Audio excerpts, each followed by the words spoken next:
स्वागत आहे तुमचं माझ्या आणखी एका नवीन व्लॉगमध्ये। आज सकाळची सुरुवात 2 कप चहाने झाली। त्यानंतर नाश्त्याला आज घरात काहीच न बनवता सर्व बाहेरून आणलं होतं आणि इकडे अंघोळीच्या आधीच आज आमचा सकाळी सकाळी अभ्यास चालू झालेला आहे।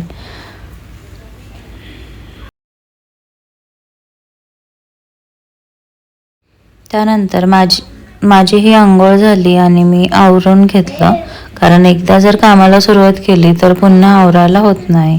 तसंही मी तोंडाला फार काही लावत नाही, कारण माझी स्किन खूपच सेन्सिटिव्ह आहे, लगेच पिंपल्स वगैरे येतात।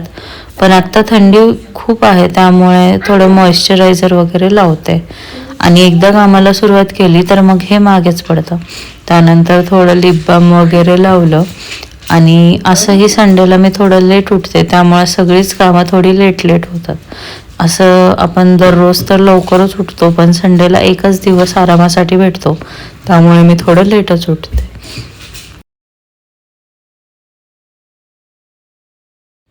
माझे हेअर्स भरपूर डॅमेज झालेले आहेत, लेंथही खूप शॉर्ट आहे आणि हेअरफॉल पण भरपूर होतोय।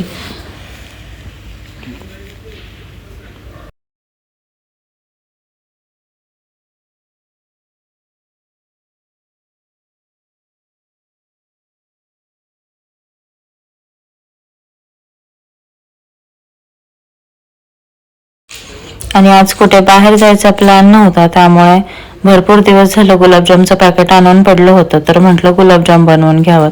तसं तर आम्ही दर संडेला कुठे ना कुठे बाहेर जातो, परंतु आज कुठे जाण्याची इच्छाही नव्हती आणि आम्ही घरातच होतो, थंडीही भरपूर होती, तर म्हटलं तेवढे गुलाबजाम तरी करून घेऊयात। मग गुलाबजाम बनवायला घेतले।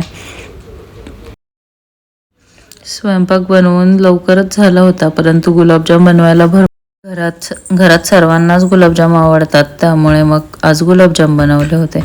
तसं तर रोज बनवेल म्हणून ते मागच राहत होतं, तर आज पहिल्यांदा असे गुलाबजाम बनवून घेतले आणि नंतर मग काय घरात बसून काय करणार, करमेना म्हणून मग आम्ही बाहेर जायला निघालो। तर या क्राफ्ट मेल्यामध्ये मी जवळपास 5 ते 6 वेळा आले असेल, परंतु आजही तिथेच गेलो आणि